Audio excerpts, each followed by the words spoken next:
In 1832, a family of Jewish refugees wanted to escape persecution, and of all the places in the world, they decided to find refuge and safety in India. And within just a few years, people started calling these refugees the Rothschilds of the East. Now, the family I'm talking about are quite popular because they started donating huge sums of money to people. They built schools, hospitals, you name it. But behind all this charitable work, the actual source of their wealth came from destroying millions of lives. And it should come as no surprise that the family's biggest supporter was the British Empire. So buckle in, because today we'll dive deep into the story of the Sassoon family and their dark empire. Modern-day Mumbai stands amongst the richest cities in South Asia. Its economy produces a GDP of over $300 million, and many consider it India's financial, commercial, and entertainment hub. But if you start digging into the history of the richest city in India, you'll find that the name of a Jewish family keeps coming up, and they are the Sassoons. Now, they fled persecution in Baghdad during the 19th century and moved to Mumbai. At the time, it was called Bombay. It was a British colonial port. Now, the Sassoons lost a lot of their wealth when they migrated, but they still had access to their global connections. They had a lot of prior experience in business, and they had a keen eye for finding good business opportunities. So they quickly saw that Bombay was going to be a growing trade hub, so they started investing heavily into cotton mills, and soon their business became the engine of Bombay's prosperity well into the 20th century. The districts that hosted these mills later transformed into the center of India's new billionaire Raj. Today, these areas house luxury towers, malls, and office complexes that dominate the skyline. The Sassoons were also pretty big on philanthropy. As I mentioned earlier, they endowed the city with schools, hospitals, synagogues, and libraries, and many of these institutions still function and continue to serve Mumbai's people today. In a way, their influence shaped the city's economy as well as its civic and cultural life. But behind all this generosity, there was also a desperate need to whitewash money. That's because the biggest source of income for the Sassoons wasn't in textile factories or real estate. It was drugs. The Sassoon family made their fortunes from smuggling opium into China. You see, opium was the most valuable drug in the world at that time, and British India cultivated it on a vast scale, and the Sassoon came to dominate that trade. By some estimates, this family controlled 70% of the world's opium trade, and given that opium accounted for roughly 14% of Britain's overall income from India, the Sassoons got immensely rich. Profits from the trade fueled the Sassoon empire and financed their investments in Bombay. Their wealth was so vast that the British even inducted them into their nobility. I mean, think about that for a second. A brown family was getting a rare privilege to be inducted into their nobility, given equal status in what was essentially a racist empire. That's just how powerful they were. The story of the Sassoon dynasty began in the late 1820s with David Sassoon. He was the family's founding father, who had to flee Baghdad for his life. He was a son of Sheikh Sassoon bin Salih. Ben Salih served as a longtime chief, treasurer in Baghdad's government. Now, that position made the family influential, but it also kind of put them at risk. When the notoriously greedy city's governor turned hostile, David was threatened and even held hostage. Fearing for his safety, David first escaped to Iran with his young family. The move offered them temporary refuge, but he soon sought greater stability and better business opportunities, and British India promised both of those things. But there was a far darker side to this. The British administration welcomed Jewish minorities to work in the growing trade sector because there was no risk of them rebelling should they grow too rich. I mean, the number of Jewish people was so insignificant that the British never felt threatened, so they invited them. There are even some claims that a British political agent may have encouraged the Sassoons to settle in British India instead. Now, David's decision to move could not have come at a better time. That's because Bombay was slowly emerging as the commercial jewel of Western India. Cotton and opium formed the backbone of its prosperity, and the British were expanding the city's role as a global trading hub. Now, David did not arrive empty-handed. He brought with him his father's carefully cultivated network of merchant contacts stretching across the Middle East. These ties gave him a unique access to markets, capital, and trust at a time when these kinds of networks determined whether a venture would fail or thrive. Now, it's important to note that this family wasn't your average merchants back in Baghdad because they knew court politics. From the moment he arrived, David aligned himself with the British imperial interests. His loyalty won him trust and protection under colonial rule at a time when most Indian subjects were viewed with suspicion. David knew that there was a profit to be made within the constraints of that empire. That's why he kept tabs on British conquests and wars. He also spread his investments, building businesses in the new markets that were created by the British imperial expansion. His family's biggest windfall, though, came with the opening of China's massive domestic market. As you know, the demand for opium in China was immense. But let's do a quick recap on why this was the case. By the way, if you haven't already, please do subscribe to the channel. It really helps me out. And I just launched a newsletter. So if you want these videos 24 hours early, so you can leave your comments before anyone else and get exclusive content, use this QR code or go to this link and subscribe to the newsletter. I'd really appreciate it. Anyway, I was going to give you a quick recap on why China was so dependent on opium. So the history is that the British wanted Chinese tea, silk, and porcelain, and China didn't have any interests in British goods, so there was no barter trade agreements. So for the tea and silk that they sold to Britain, the Chinese demanded payment in silver. That's why the British was hemorrhaging its silver reserves, and soon it became quite economically unsustainable for them. The Chinese Empire, in the meantime, was accumulating all this silver. But they weren't buying anything back from Britain, so there was a huge deficit from the British perspective. Now, to fix this problem, Britain flooded China with opium that was being grown in India, and this was done with the intention of reversing that deficit. As you know, opium is a highly addictive and destructive drug, a product for which Chinese consumers would pay in silver. And that's how the British balanced its trade deficits and extended its influence into Asia. And the Sissoons, well, they took advantage of this and soon became the dominant exporter of opium, and the scale was vast. In 1836 alone, the company shipped over 30,000 chests of opium to China, and each of these chests would weigh around 120 libras, so just imagine the scale of this. This kind of flooding of narcotics created widespread addiction in China's coastal cities. So as a result, millions of people in China suffered becoming addicts to one of the worst substances ever created. But the Sissoon, on the other hand, were becoming immensely rich, and with that money came influence. David Sissoon became a household name in Bombay. His family's philanthropy gave them great prestige. Ordinary Indians didn't think too much about how the family was making money because all they could see with their own eyes are only the good stuff. The new schools, the docks, the libraries, the hospitals being built. I mean, this earned the family great respect and admiration, and if younger Sissoon carried this legacy even further. They received honors directly from the Viceroy, the highest-ranking British official in India. Let me give you an example of how influential they were and how much people respected them.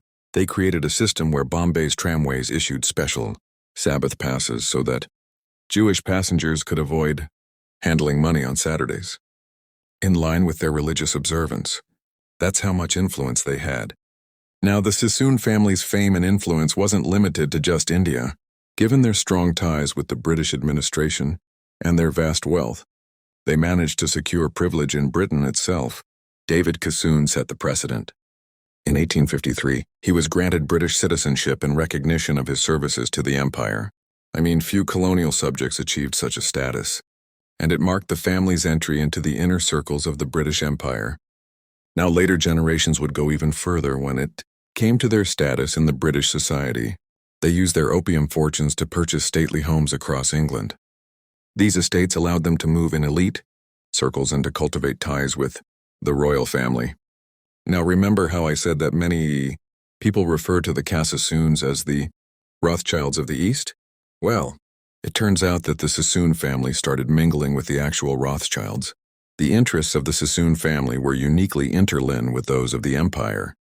For instance, in 1859, their stately Bombay home hosted a gathering of 500 guests, and this was really messed up because it was actually a huge celebration of British decision to impose even more direct control over India, and they were hosting the gathering where they were celebrating this.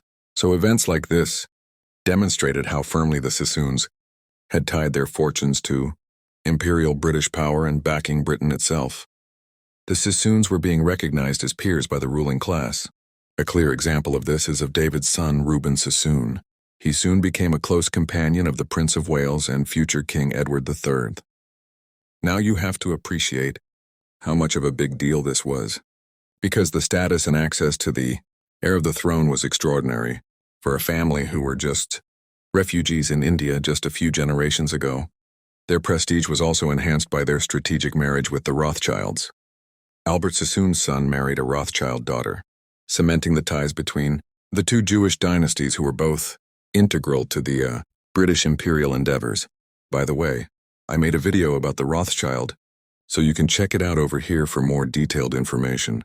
But essentially, the Rothschilds financed war and conquest, while the Sassoons supplied opium to offset Britain's crippling trade deficit with countries like China. Now, this constant attempt by the Sassoon to be British also led to somewhat of an identity crisis. I mean, many of the descendants of the family were actually embarrassed by the reminders of their origins. They had relatives from India visiting them, and the Sassoons felt deeply uncomfortable and ashamed by this. Despite their fortunes and titles, the Sassoons could never fully escape the tension between their Eastern roots and their white aspirations. I mean, how could they? Their entire success was tied to India and the opium trade, and their fortune was about to reach new heights very soon. Britain's victory in the opium wars against China made it easier for Indian opium to be exported. Again, a quick refresher on the opium wars. Essentially, there were two conflicts in the mid-19th century between China and Great Britain. They fought over trade access and legalization of opium, and in the aftermath of all this, the Sassoon Company's trade soared to almost 59,000 chests of opium. The Chinese market was now wide open for a flood of narcotics, and naturally, the wealth generated from this trade propelled the Sassoon to even higher circles of influence. Albert Sassoon took over the running of the family business after David's death and carried the family's businesses forward. In 1873, he received the honorary Freedom of the City in London. This made him the first Jewish person ever to be awarded this distinction. Not even a Rothschild has received this kind of recognition by that time. I mean, it symbolized just how important the Sassoon name had become amongst Britain's elites.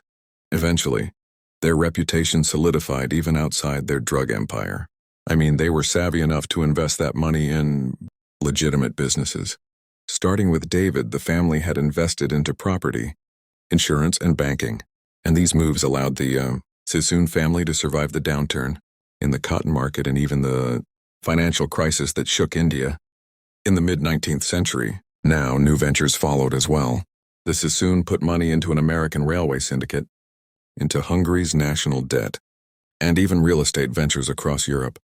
The family essentially had a diversified global enterprise, but all of this was just a respectable front for their core business, which was drugs. Essentially, the family's fortune was still tied to the Indian opium trade into East Asia, which continued well into the 1920s. This was long after Britain and China had formally agreed to end this trade. The Sassoon also adapted to the times. They embraced new technology such as the telegraph, which let them manage their transactions across continents. They vertically integrated their empire as well by buying steamships to transport their opium, by creating maritime insurance firms to protect those vessels and taking seats on the boards of banks that financed those trades. I mean, they were present everywhere from start to finish of their entire business model. Even as moral outrage against opium grew in Europe and India, the Sassoon didn't really care that much because they were making bank. I mean, Abdullah, or Albert Sassoon that I mentioned earlier, even commissioned a family crest that proudly featured a poppy flower, and that's where popium comes from. Essentially, for them, all of this was just business, one that they were very proud of. Abdullah or Albert Sassoon might have thought that the family empire might last forever. However, the next generation after him began to quarrel amongst themselves over money, and disputes grew so fierce that the family business split into two. On one side stood David Sassoon and Company, the original firm that built the family's wealth, and on the other side emerged Ed Sassoon and Company. This was a breakaway venture led by another branch of the family, Despite having blood and family ties, these two businesses became bitter rivals. And that rivalry turned especially bitter because both firms competed in the same trade that had secured the Sassoon family's fortune, and that was opium. Rather than uniting their resources, the two companies tried to undercut each other, eroding the dominance that the family once enjoyed, and the generation after this would run into another problem, which I kind of find funny, which is lack of interest. The London branch of the Sassoon family inherited control of David Sassoon & Co., but they lacked the will to run it. For them, the firm was less of a business and more a fountain of wealth. Most family members prefer to extract capital to fund their lavish lifestyles as opposed to actually doing the hard work of commerce. This kind of detachment soon turned into disdain. Some of the descendants came to despise the very source of their fortune. One of the family members mocked their wealth as money made and, I quote, in the East by dirty trading. For a dynasty that once took pride in its puppy crest, such remarks showed how far the family had drifted from its origins. By 1939, the Sassoon family's direct involvement in David Sassoon & Co. ended altogether. The family lingered on under a different management but lost its former stature. By the 1980s, it had declined so far that the British government declared two of its former partners, and I quote, totally unfit to serve as directors. Now, in the meantime, the other venture that I mentioned earlier, Ed Sassoon, went on a completely different path, and that was being led by Victor Sassoon. Now, Victor tried to save the company. He made the bold choice to relocate to Shanghai, which was China's bustling commercial capital. To fund this move, Victor started selling off the company's Indian mills and assets, often at pretty depressed prices. Victor feared the rise of the Indian national Congress and predicted instability.